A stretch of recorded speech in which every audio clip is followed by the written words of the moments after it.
Hello and welcome to the Cybersecurity Awareness Forum live panel discussions. We are talking today about a general theme of working from home. How are we going to secure people working from home? But before we get started, I want to welcome a brand new panelist that we have today with us, Elaine Martin, and I'm going to just let her do a little intro. Many of you probably know Tyler from other things. He'll do a little intro by himself, and then we'll get started, share how we're going to proceed for anybody who hasn't joined us before, and then get right into things. So Elaine, why don't you tell us, take a minute or so and tell us about yourself. Sure. Yeah. Hi, everyone. I'm so glad to be here. I've been looking for a forum to share awareness tips because it's such a passion of mine. So super glad for Scott inviting me here. I've got over a decade of IT experience, from help desk to service delivery. Now I'm in the security field, I'm leading an awareness team, and I'm trying to innovate and do things differently. So it's super fun. I'm glad to have this forum to kind of bounce ideas off people. That's cool. And did you mention where you're working? You don't have to say where, but what industry you're in at least? So I'm in the banking industry. Nice. And you're a Canadian too, right? We can share Canadian. That. I'm out west in Edmonton. Nice. So it's too bad AJ's not here. You guys would be, he's in Calgary. So I'm not sure if he'll be able to make it today. I don't think so. But I'm just going to check our panel or our attendees and make sure that we're not missing anybody that we were expecting to be on the panel, but that's all good. So number one thing to start things off, first of all, I will let Tyler do a quick intro for himself, and then I'm going to ask people to type in the chat where you're coming in from if you haven't already, because we like to sort of hear where people are joining us from. Go ahead, Tyler. My name is, sorry, I was on mute there. My name is Tyler Sweaney. I've been in cybersecurity officially for a year now. Kind of grown up with technology. It's always been something that's important to me. And then you get ransomware once when you're in college, and it kind of, scares the crap out of you. That was what happened for me. It's always been a hobby of mine. As we're all aware, working in the industry, it's become especially relevant. I work at a managed service provider, mostly in a business-to-business context, working with private enterprises. On my specific side, although we work with a lot of public entities as a company out of California. We're headquartered in Bakersfield, California. And if anybody knows where that is, props to you. Because I've been there. I've driven through Bakersfield. Yeah. It's not the part of California you think of on a postcard. We'll put it that way. But I'm happy to join here, and we always have interesting takes. I'm a newcomer in this field, so I don't have the wisdom of you guys. But don't sell yourself short. Angles. Yeah, Tyler's got some of the most interesting insights. I think of many of the panelists and guests we've had. So yeah, don't sell yourself short, Tyler. Great to have you. So thanks for the intros, and just ask people to type in where they were coming in from. We've got Gregor from Germany, Deepesh from Austin, Texas, Santosh from India. This is awesome. And Raymond from Netherlands. Welcome. Great to see overseas people who are up in the middle of the night joining us. Randy from Ottawa area. Great to see you, Randy. I see one or two others from Ottawa as well. That I recognize, Perry and Elias. So that's great. So, okay, well, let's just jump into things. I usually do a little bit of a slide deck to start with. So I'm going to share my screen, and we're not going to go through the slides, but just as a bit of a reference so that we can guide our discussion. So number one thing is we're talking about securing employees working from home environments. So love to hear your thoughts, your tips, etc. Just use the chat feature in Zoom to enter questions or comments, and let me know if you have something you'd really like to say in person. We'll have you up on the stage for a while. But we're going to actually just go through a few questions that I put together, and feel free to ask other questions for discussion amongst the panelists as well. So the first one I asked was, what are the key challenges for working from home these days? Is it physical security? Is it electronic devices? Or is it, the actual electronic sessions or the workflows, things like that? Just want to get a general feeling from the panelists, and then we'll ask the audience. Feel free to type in anything you'd like at that point with whether comment on what the panelists say or your own thoughts. So Elaine, I'll let you go first. Sure. So yeah, I think one of the biggest challenges, to be honest, is the lack of standardization, right? It's so hard to support the work from home environment when you're working with bring your own device programs, or maybe you're just not deploying the same equipment to all areas of your organization, because that plays into your physical security, your devices, how you're connecting, like it kind of feeds into all of it. So I'd say that is a challenge, especially for, say, your help desk trying to support those individuals. If everyone has different equipment, very, very difficult. And then I would say, in addition to this, if we expanded on sessions and VPNs, wireless networks. Most people at home, they just kind of plug in the standard router and go. They've got their internet, right? They don't know the different levels of encryption, or maybe they don't even have a password set. So there's lots of different things that we can give them to empower them. But I would say those are, to me, the two of the biggest issues that I've encountered. Nice. So Tyler, what do you think? I think, you touched on a lot of good points. The lack of standardization. I think this, kind of gets in with the bring your own device thing. We're seeing a lot as people are coming back from the office and working at home, wanting to use their own device. And it's interesting you say that about, the plug and play of a consumer router, which, for most people with a lot of their ISPs, it's their modem, their router, their access point, their firewall, all in whatever device their cable company gives them. And there's really, very little security on there. And I think for an organization, it really, you have to be aware, especially if they're using a company device, that you're forcing them to, access, if they're accessing, for example, your company's files, that they're forced to go through that VPN connection, and trying to standardize that as many ways as possible. And I think also having, accountability about where that data is going, especially if they're using personal devices for the most part, I would consider a home network for most people relatively unsecure. So I think that chain of custody with data is always paramount, something we have to keep in mind, especially if it's a bring your own device and we don't know where it's going. Yeah.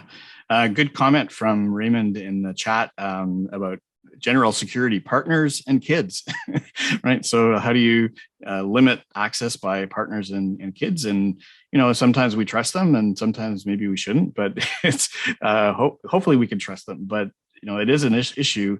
I've actually worked with customers recently who the corporate policy was a little less strict than I thought it would be. It was not so much, physical security is absolute. It's like just try and keep it away from the general traffic paths, right? And so it's interesting to hear that perspective coming from reasonably secure organizations too. But I guess they have to kind of adjust, right, and balance things.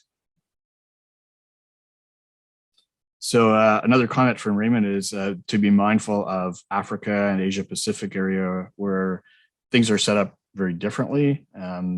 So the culture that you're dealing with is huge, right? And the capacities, if you're in a distributed organization, not just a local place where people are working from home versus going into the city, it's like they're countries away. So these are things, obviously, organizations that are that geographically distributed, typically, from my point of view, have resources, and they should be spending the resources on making sure that those remote connections are optimized in terms of security and feasibility and usability by employees. So, okay, that's cool. Glad to hear the feedback from you guys and the others. So I'm going to move on just in dig down a little deeper, and maybe some of these things may be redundant, but I think we could probably expand on different aspects of them. So what are the most common business risks in working from home? So that's like, is it caused by phishing? Is it caused by social engineering? Or is it caused by accidental exposures? Or even, like we talked about, people in the same facility that you can't trust? Or how do you kind of assess the risk posture in this area, Elaine? Yeah, so I mean, it's difficult, I think, to assess that risk again, like if it's work from home, because everyone's environment is so different. Like, do you have a smart home device in your office, or where is your screen facing, right? So the way that I like to approach these kinds of things at a few organizations I've been at is making checklists. So I've made like a secure your physical workspace checklist. And so that can apply to when you're in public, in a coffee shop, whether you're at home working from home, or if you're like going into the office, it's what's physically around you that you should be mindful of. I've also made a checklist to secure your wireless network, because most people, the average person, at least at the organizations I've worked at, they aren't very technical. They don't want to learn that kind of thing. And so I make a checklist that kind of has all the instructions. So it'll say, you know, here's a link to a site that kind of runs you through how to change your default password, but you should change your default password, and just kind of checking off those Nice. common threats and trying to mitigate them. Yeah. So it is a real, it's sort of a hybrid sort of risk-based approach, right? Where you've got a checklist, but you're just getting people to do everything they can to comply. We'll talk later about things that are absolutely mandatory versus not, but I think it's a really interesting way to do it. Tyler? I think, yeah, you're hitting right on the essential points. I think checklist standards, that's something that, you know, we could talk about any scenario cybersecurity wise. Or even just organizational security, standards are essential. And I think when you go from a home environment, they're even more essential because, you know, as much as we're interconnected with voice, with, you know, Zoom, chat, that kind of stuff, we all know there's a different feel. It's easier to reach out to someone in the office. You know, if you get an email and it's suspicious, you know, versus you're working at home. Oh, I don't want to bother them. It's little things like that, you know, multiplied across someone's entire day, entire week, really increase the attack surface. Yeah. So I think that on top of standards, I think security awareness, you know, and those standards, making sure things are patched, you know, is essential. I don't see as much of a risk with, I mean, I suppose, you know, you could have malicious actors. You want to control access of your physical device, right? The other thing I see, you know, depending on if it's a company-owned device and if you're using it for personal reasons, and with your network as a whole, with, you know, just consumer switches and firewalls and routers and whatever, is it's a lot easier for a threat to penetrate that network. You know, especially if it's, say, your device and you're using it for leisure and for work, and trying not to cross contaminate, you know, so to speak. Yeah. So like, for example, you know, I'll recommend, you know, setting up, if you're going to use the same machine, you know, set up separate, you know, users with totally different permissions, have that work account on lockdown. So, you know, if you want to use the device for both, then there's not that cross contamination. And it surprises me to see how many people will just, oh yeah, this is just my computer. I have all my work stuff here. This is where I watch Netflix. And your mind is in different modes when you're doing different things. And I just, you know, it's, to me at least, it's just easier to separate those out, because if you're in work mode, you know, be more vigilant, because it's hard to tell someone to keep their eyes up, you know, and they're watching, you know, Netflix at, you know, 9 p.m. or whatever. Yeah, for sure. And based on one of the risks that I asked about, or just the way I posed the question was, what are the common business risks? And Raymond mentioned that from his point of view, exfiltration by access to local systems or USB, and who can watch your screen. So Elaine, do those things get covered in your checklist? Yeah, actually, yeah. So the physical workspace one, it's kind of like, make sure your screen isn't facing anywhere that anyone, you know, external to you could see it.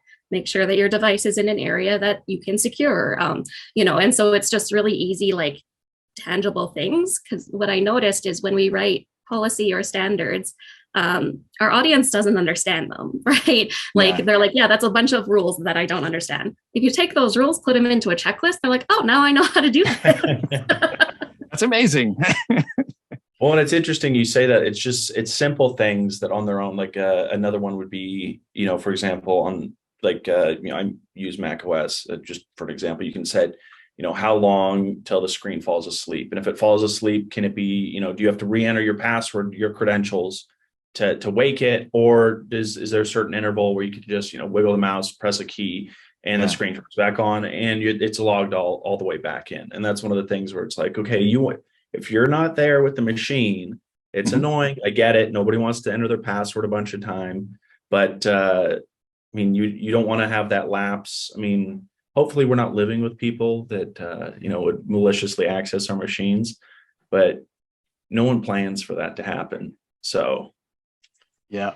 And I think sometimes just highlighting what the consequences of those risks could be to help people paint that picture, like always come back to the why. Why are we doing that? So, we've set the timer on your screen to disable after a certain period of time, because sometimes you walk away and we don't want people to have that access, right? It's like really overtly explaining why those controls are in place to help them accept them a little more. Yeah, that's a really good point. In fact, it echoes what some of our customers are saying. On the ClickArmor side, they're saying, we really like what you have because you explain the why. And so when somebody goes through a lesson and they pick an option maybe to explore, then we explain why that may or may not be the best option. And so it's done in an interactive way and it's engaging. So it's not boring people and they don't have to read monolithic text. So it just reminded me of that, and it was a great point. Simon also says connecting to home networks with multiple devices and users brings an extra layer of risk. Bringing the awareness home is crucial. So yeah, I think it makes a lot of sense. Actually, I'd love to talk to you maybe afterwards, Elaine, and maybe others on the panel and chat too, to come up with a little expanded version of that checklist so that we could actually explain the why. In maybe even put it in our work from home module within ClickArmor that we call Home Alone. So we could do our next version of it to include expanded stuff. That's why I love this forum. We get great ideas from it, and everybody adds value. So that's awesome. Thanks for that, Elaine. Well, and I wanted to add to Simon's point. I think that on my what I said earlier about this is a shared network with say you have kids or family. And really, the hardware and the firewall that most of these networks are running, and I'm familiar with a lot of the equipment that, at least here, in California stateside, that ISPs hand out. And it's that a lot of it's using default admin credentials. Could be 10 years old. Exactly. And it's not hard to breach. And, then it draws the question, a lot of people, when you explain the why, well, I wouldn't be a target, would I? Yeah. And it's like, well, that any person that has been a target has said that. And, if they well said. Well, yeah. And sometimes you don't even have to be, but it's about that risk, because there could be, the stars align and your son, tries to download a game for free and something gets on your network and it ends up on your work computer. And, things just happen like that. That's, it's unfortunate, but I think explaining how much are you going to get your kids to listen, right? But they're setting up some basic, ground rules, security awareness for the family, maybe. I think that goes a long way. Yeah, totally. And I think there's also an element of, I mentioned just a minute ago, the age of these equipment, these devices can be a factor too, right? Oh, yeah. 5-year-old routers don't support some of the later protocols that are needed to keep things secure. In fact, I remember, I don't know how long ago it was that we learned that there's a Russian botnet that's taken over a lot of routers, like millions of routers. Oh, yes. America. Yeah, that was earlier this year. It was Checkpoint. I believe it was Checkpoint routers. They had the FBI went in and removed the botnet without the knowledge of the consumers in conjunction with Checkpoint, which is not a good marker for the brand. But yeah, sketchy. Yeah.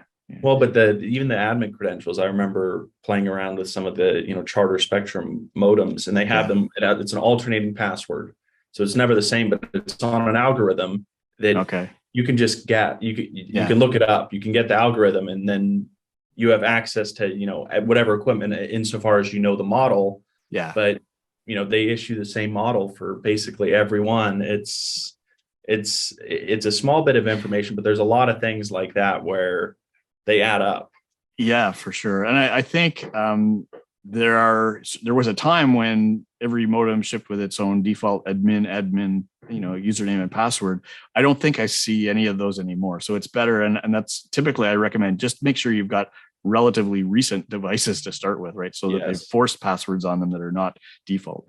The question of whether or not they can be hacked at any given version level or strength is a little more complex, but if we can get them beyond the default admin, that would be a good step, right?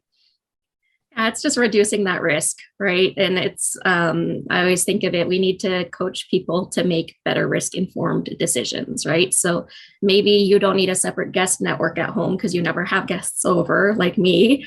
But for some people that have a lot of traffic in and out, it's probably best to set up that second network and avoid that that crossover, right? It's assessing your risk and understanding it. And it's not that expensive, right, to buy an extra router. I mean, I guess we should not necessarily assume that, but I mean, it's $50 or whatever, just to get a NAT router that will kind of make your network look invisible or unreachable. So, well, and most of them have the guest network. I mean, it's something, a lot of people aren't familiar enough. They get the modem router combo from the ISP, which I always, I say, get the modem from them, do the router. Do the rest. Yeah. Because first of all, they're selling your data and it's personal enough with that public IP. If they have the private, I don't know. That's just me being. No, I think you're onto something there. But I've gone to places and I've seen, routers that are still using WEP encryption, which that's so old that, and it's been cracked so thoroughly that you could, any password you set, you could break with your cell phone. It's just that outdated. And sometimes it's in place because if your Wi-Fi is working, are you going to go in and log into the admin console and that kind of stuff? Mm-hmm. And that's where, I also think just auto updates, just turn that on. It's super simple. And it's only, how long ago would you say router manufacturers turned on auto updates? Because before that, they never got updated, right? It was just, nobody would manually update their routers. Well, yeah, exactly. I don't know. I mean, it seemed not that long ago. Right? Yeah, no, it's more recent than it should be. A few questions or comments here in the chat. So Raymond says he actually has one laptop per employer. Even Morse code via a screen can be air-gapped data exfiltration. So that's a fun one. Thanks for that, Raymond. And Perry says he has a different setup where he has a different wireless network for each person at home. That's interesting. So okay. I don't think I've gone quite that far, but I came close, I think. Actually, after my kids left home to go to university, I probably had more wireless networks than people in the house. So I mean, that's I've seen that before. Set up a separate VLAN for everybody. I mean, that's pretty, then nobody can snoop on anybody's traffic, right? Yeah. And I shouldn't even have to say this, and I know I don't for the audience, but never an open network. Never an open network. Just never. Yeah, meaning without a password, right? Or with with an open encryption. Yeah. And even there are still Wi-Fi hotspots that you go to where they have like a captive portal, but it's not an open net. It's not an encrypted network, right? I mean, basically anybody can join. You get sent to a place to register when they capture your email address or whatever and accept the terms and conditions, and then you're in an open network. There's really no Wi-Fi passwords on it, right? Well, and for anybody who's just looked into the hacking side of things with an open network like that, that's where I recommend. I mean, if you especially if you're going to do work from a Starbucks, you better have a VPN connection. It better be going through an SSL tunnel, because I mean, I don't have a technical degree. It is so incredibly easy to get on a public network like that and snoop somebody's traffic. I mean, you're basically tricking their computer into thinking you're the router and playing. It's a man in the middle attack, and people do it all the time. Go to Starbucks and just steal credentials, and most of that stuff is encrypted nowadays. But you know what we should do? It gave me a good idea, Tyler, and that is we should get an expert on. Have you heard of the Wi-Fi Pineapple? It's basically a configurable wireless access point that's used for penetration testing ostensibly, but it can be used for a lot of things, including what they call the evil twin kind of attack, where you set up a Wi-Fi network that looks the same as Starbucks right near Starbucks, and then you can literally use this device to kick people off the Starbucks network, and then when they rejoin, they're going to rejoin on your malicious router. So they call this a Wi-Fi pineapple. It's sold by a company called Hack5. We should actually have a little working group with an expert who could do a demonstration of that, because we could set up an open Wi-Fi network and just show people what actually is floating around there. And I think that would open a lot of people's eyes. Well, and even without the pineapple, like Raymond here in the chat said he did it to grab credentials, and it's easy. I mean, you can do that, with Kali Linux. It's as simple as, basic. I mean, you could explain it in plain text. It's like, set up the SSID so it matches.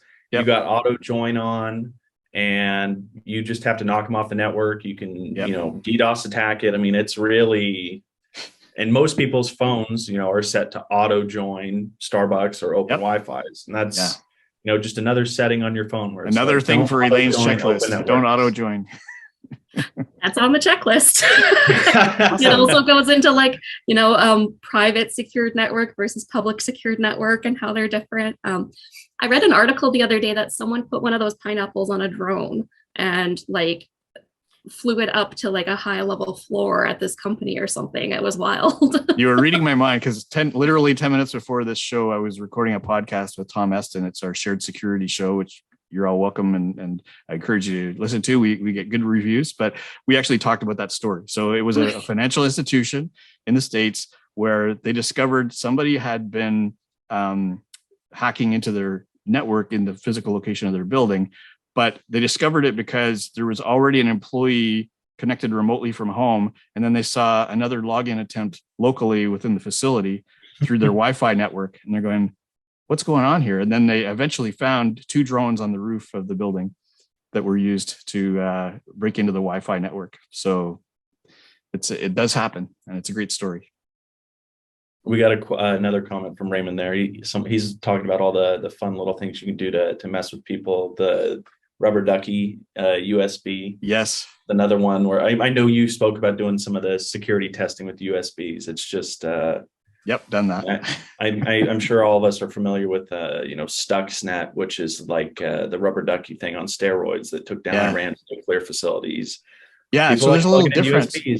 I mean, everybody kind of knows the Stuxnet story, but just for anybody who doesn't, it was a joint. I think it's been disclosed or fairly public that it was the U.S. and Israel that were trying to sabotage the Iranian nuclear program, which was being done on an isolated network, air-gapped network.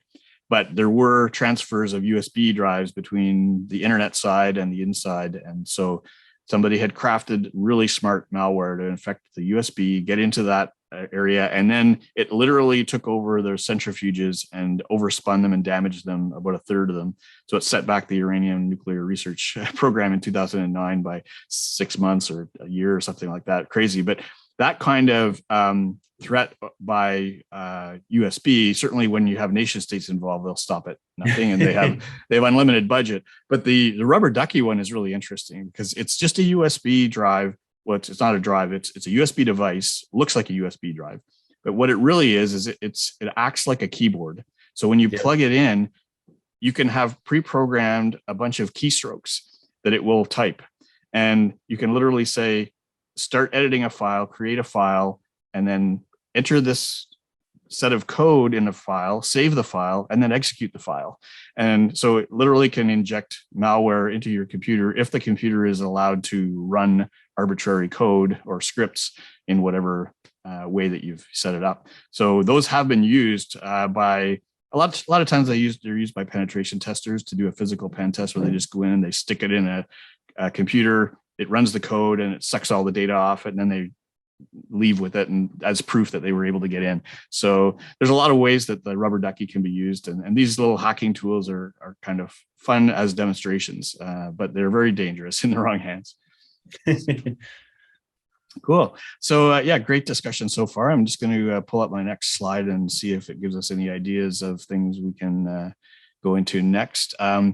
What flexibility and physical security measures should be allowed for employees when they're working at home. So this is another one that I mentioned. I'd been talking to a customer where they literally have guidance that says just keep the business devices out of the way, right? Or in areas where there's no traffic, because they recognize that some employees don't have, secure locks for every room in their house or wherever they work with their computers. So what do you guys think of that? For me, I think it comes down to sort of the type of data that you're handling in your day-to-day, right? Or even what industry you're in. So for example, I was working at a law firm. Anything you have, right? We secure it, even if you're at home. Like you don't print stuff at home, you print stuff in the office, you leave it there. But that was the nature of the work. Now that I'm working in the banking industry, there's different roles. Some people have access to highly sensitive data. So we need them to be a lot more secure than, say, someone who's just kind of maybe working on, for instance, internal communications or something, right? That's not quite as sensitive. So I think it really comes down to what kind of data you're handling and the risk around your industry. Right. And would it be fair to say that if the workflow is as sensitive as you're saying, the business should be paying for the security measures that are being put in the employee's house, right? Yeah. And so, you would make the assumption that from the business standpoint, you've got data loss prevention in place, you've got all those controls in place. And again, you're empowering users. So if someone needs a printer, then you're providing them a secure way to print, right? It's addressing the business needs while mitigating that risk, again, based on what kind of information you're handling. Nice. Tyler?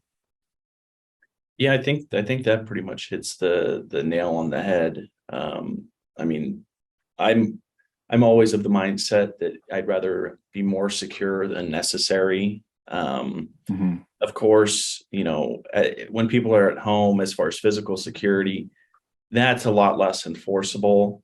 I see Raymond said in the chat about no printed work, computers are encrypted, no USB access. That kind of stuff, we, as an IT and admin, whatever you are, you can see that digitally, but locking it up physically, that's, if we're talking about like cabinets, locked doors, that's a little bit harder to prescribe because you're not there in the house, you don't know. Yeah. I think as a rule of thumb, that's something you just would always, regardless of what the employee is doing, that's an endpoint on your network. And I would say, keep it, generally as secure as you can. Don't leave it out in the open.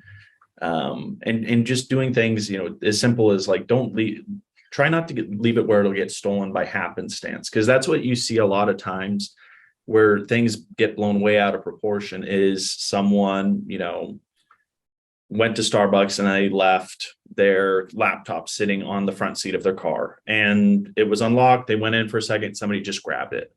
It's not that they were targeting them for an attack, but guess what? They now have your laptop and you may not, be the system administrator or the CISO, but guess what? That's an entry point.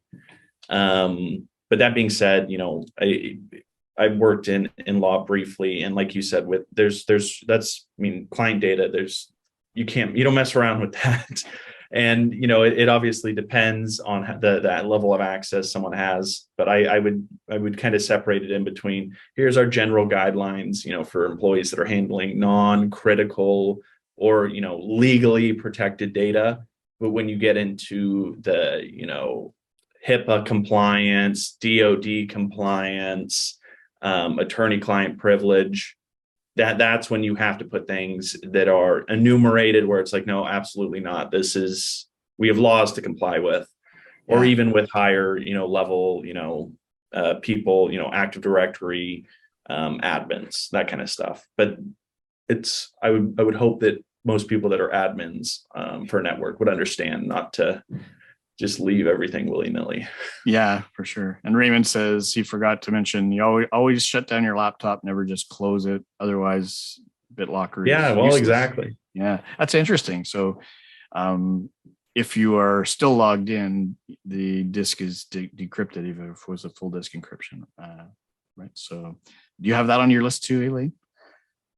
So we have BitLocker at our organization, but I think it's also important to explain to people what that means, what that is, right? Because when I was working help desk, I always got questions like, why do I have two passwords? Can't they be the same?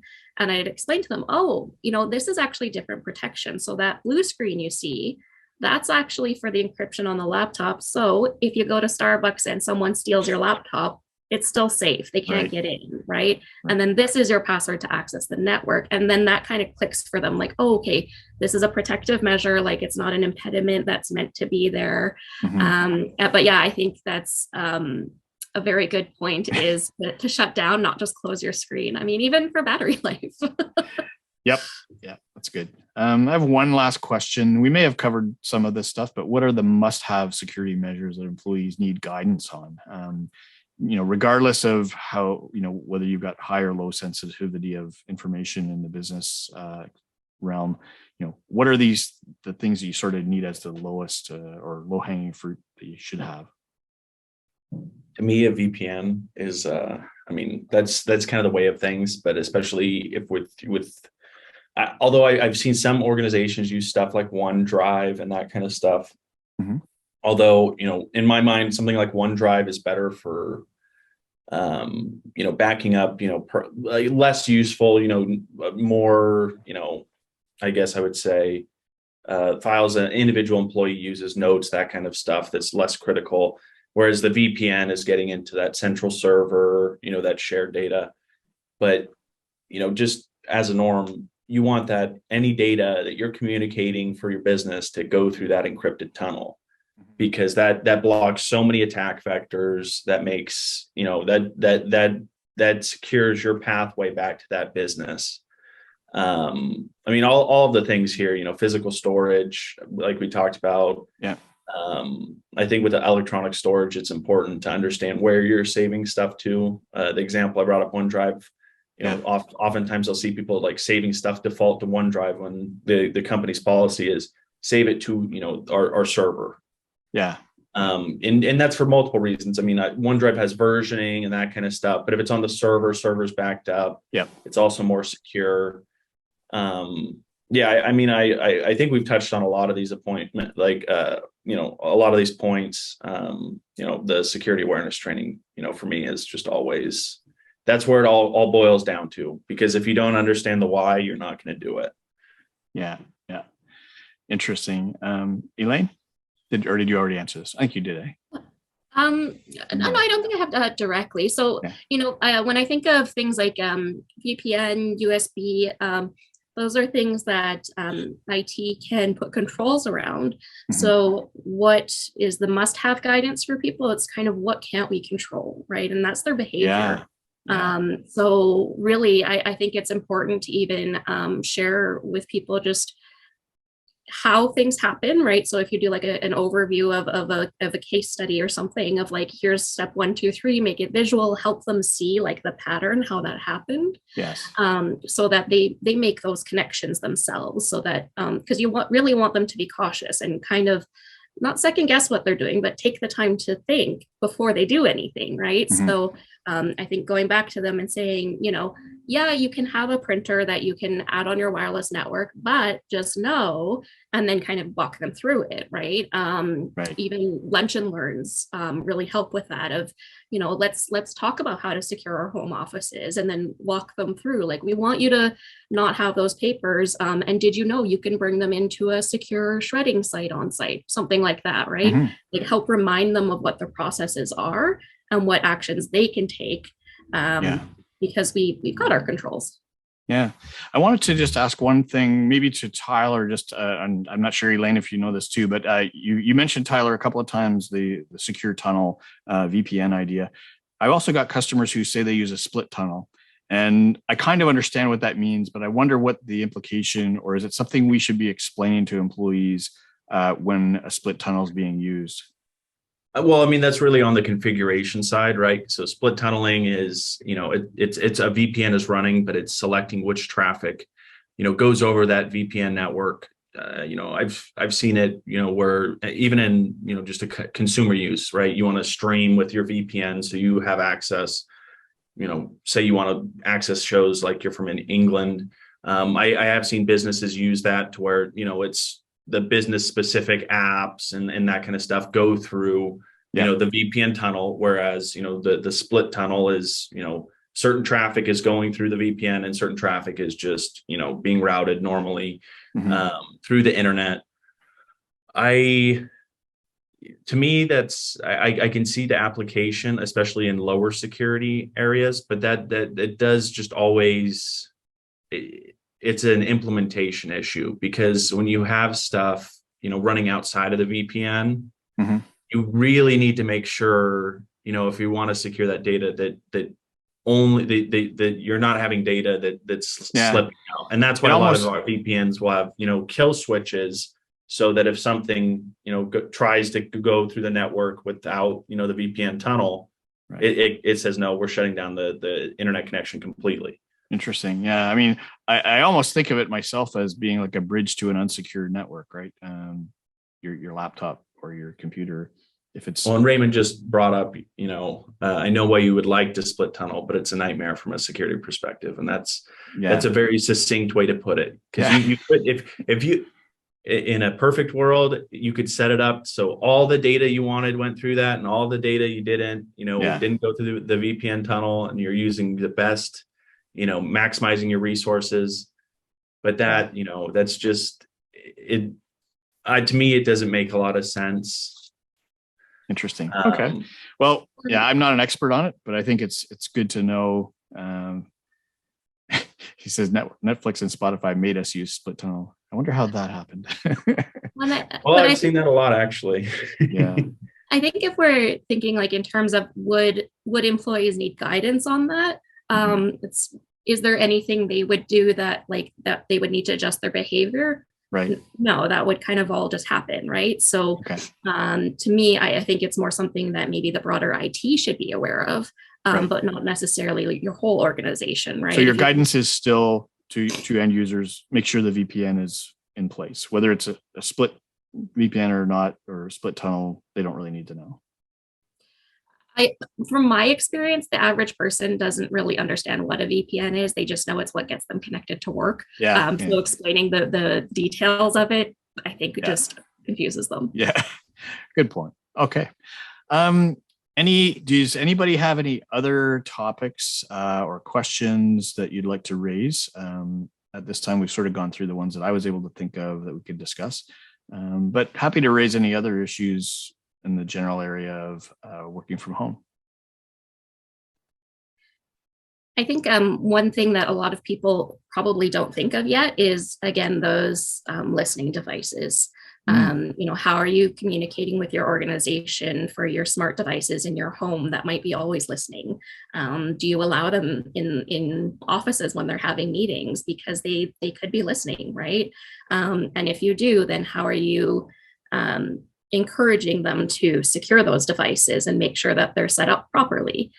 Because that could be a pretty big risk working from home. Yeah, absolutely. Yes, my recommendation is, I don't want to pay to get wiretapped, so I'm pretty sure they'll do that for free if they want to. So I don't get the utility behind the Alexa and that kind of stuff. I can do that. I can Google that real quick. But yeah, no, especially with sensitive things, and people don't understand. I mean, until you pull the data, you do a formal data request. And one of the cool things about California is we have our Data Protection Act. Yeah, your privacy laws are. There's a lot of things legislative here, that are interesting, but that's awesome because you can request the data they have, and it's actually, it can be terrifying. I mean, don't use an Alexa, but to know if you're saying, Alexa, it's listening all the time and transcribing. And if you're having, you brought up the legal profession, that to me, that's an unacceptable, risk. Even, it's far off, whatever, Amazon has it, but that data is there. Yeah. And a lot of times these IoT devices, I mean, we see them as, the functional asset in a lot of botnets, because they're not, very secure, and they're easily taken over. So my rule of thumb, is always, try not to use them, and then, put them on a separate VLAN, separate that traffic out from your internet traffic, which I understand that's asking a lot for, a normal person, or put them on a guest network. It does effectively the same thing. Right. But then to Elaine's point, you need to think about proximity. Where is your office? And like, do you have the Alexa in the kitchen? Is it going to be able to hear that meeting? Because if you're talking, I don't know, it's another one of those things where it's worst case scenario, but maybe it's just because I don't rely on an Alexa, so it's very easy for me to say, just don't use it. Yeah, it's easy for us to say. Yeah, Santosh had a good comment about users working remotely tend to travel and cause alerts. So if you have rules around IP address locations, geolocations that are allowed to access your network, people need to understand they have to tell you if they're going to move or get permission to access it from other locations, right? Yeah, and there's two things there. Like, you can do the risk-based authentication, right, where it's taking into account kind of everything about you, or you can just have the geofencing set up. Either way, it does impact your employees, and so you kind of got to let them know. So we have a process we call work from anywhere, and it's like, hey, you need to give us some lead time if you're going to be working from somewhere else, because if you go and don't let us know, you won't be able to connect. And like, then we always get these last minute, like, oh, I didn't know. And we're like, that's okay. But like, there's a reason it's there. And so you have to give us some time to grant you that access. Yeah. And with so many people working mobile now, as Raymond says, they had their phone with them, and it makes a lot of sense. If you're using Teams, for example, on your phone that was issued, the Teams app can be provisioned remotely to I've got one from a customer that I have on my iPhone. And so wherever I go, they can see, if I'm viewing my Teams messages or whatever. So yeah, that can get kind of weird. We had, when I was doing help desk work, I was troubleshooting with someone for the longest time, and they insisted they were in Canada. And after about an hour, I was like, there's no way you're in Canada, because this is the only thing that would be preventing you from connecting. And finally, they admitted they were in Mexico. And I was like, okay, you just wasted an hour of your time in Mexico, where I don't care that you're there. You could have just told me, and we could have both had a better time. It's funny you say that, because I've seen a lot of stuff like that where people just don't understand the kind of data you have, where it's like, no, sir, ma'am, I can see the IP address. We got geofencing data. Like, you're at, whatever, the Hilton, or you're at the Ritz-Carlton in Cabo San Lucas, Mexico. Like, I can see, I can't tell you the room, but, I know which building you're in. Like, and they'll be adamant. They'll be adamant that computers are wrong, and there's a conspiracy theory that. Or we've seen that with logs and people deleting files or trying to do things they shouldn't do on work, and it's like, listen, these logs, they don't just. You're basically saying someone planted logs on your computer. That's not how things work. Yeah. Sometimes they don't quite understand what it means, though, right? So I know, working help desk, when I'd ask people to restart, sometimes they would just log out. And so I'd go and look, and I'd be like, no, your computer hasn't been restarted in like weeks. And they'd say, no, I just did it. And I'd say, okay, walk me through what you did. And they're like, oh, no, you logged out. So we need to do this. This is restarting it. Like, we do have people that are just at that level, right? So you have to meet them where they are, but sometimes they just don't know that they're lying to you. Yeah. So Perry asks, any concerns with access services like Starlink? Not sure where their access points are. So yeah, it's a good question. So we typically in Canada here rely on a couple of different telcos, and they're trusted, by most people. But what about Starlink? As far as, we've seen a lot of interesting stuff with Starlink because of the stuff in Ukraine. That's, put them on the global stage as far as providing communications network. And also, we've seen, them getting jammed and that sort of stuff. But as far as, the access points, the access points are what, you have when you pay for a subscription, and then it's connecting with, the low Earth orbit satellites. I think your practices, your security practices would generally be the same. I mean, once it goes from that access point or router you're connecting to, it's the wild internet, right? Yeah. And that's why we put things in place like a VPN, right? Because if someone does steal that data, it's SSL encrypted, and to them, without decrypting it, which they won't be able to, it's nonsense. But yeah, most of the stuff I've seen on security with them is as far as, the satellites, attempting to hack them just because of their involvement in the war in Ukraine. Yeah. So I think that's, a little less applicable to us. Yeah. Probably not a high risk area, I would say. Yeah. I wouldn't imagine. I mean, maybe if you're in Ukraine, yeah, it's probably high risk, but so is most everything. Yeah. Great. So I don't have any other questions, but what I typically like to do is just share a little screen. I think, was it AJ said I was trying to capture the sun here, but I really just want to find out, what did you get most from this session? Just like to hear people's thoughts in the chat. Anything that was shared that you thought was insightful or controversial or anything like that. Would love to get your feedback on that before we drop off. While we're waiting for people to do that, would like to encourage people to follow us. Well, I basically announced this stuff on my LinkedIn. I'm thinking about, I'm thinking about creating a community site or an app where we can actually get people to sort of collaborate a little bit more and have more coordination on the events and when they're happening and stuff like that. But all that to say, if you follow me on LinkedIn, linkedin.com/in/Scott Wright, then that's where I'll be posting the invites or the notifications for the next session. We usually do them every 2 weeks, usually on Wednesday, but I had to travel yesterday, so we made this one Thursday. But we'll try and get back on Wednesdays in a couple of weeks. And let us know if you have any ideas for topics that we can cover in this way. It's really fun to go down, from a top down, approach and explore little nooks and crannies of things that are important and interesting to us, especially from a security awareness point of view.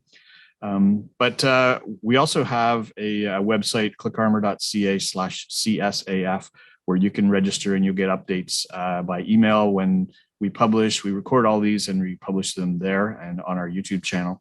So you'll get an up-to-date video of this within a few days. Usually I get it done on the weekend. So I'm really happy to have everybody with us. Would love to have more people on our panel going forward as well.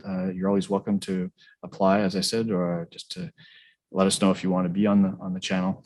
And there's the, I'm not sharing my screen, but let me just put that back up again before we drop off.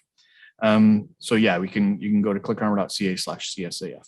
So really appreciate you guys joining us, Elaine, Tyler, and everybody who is in the chat. Hope you can join us again next time. And thanks very much. We'll talk to you later.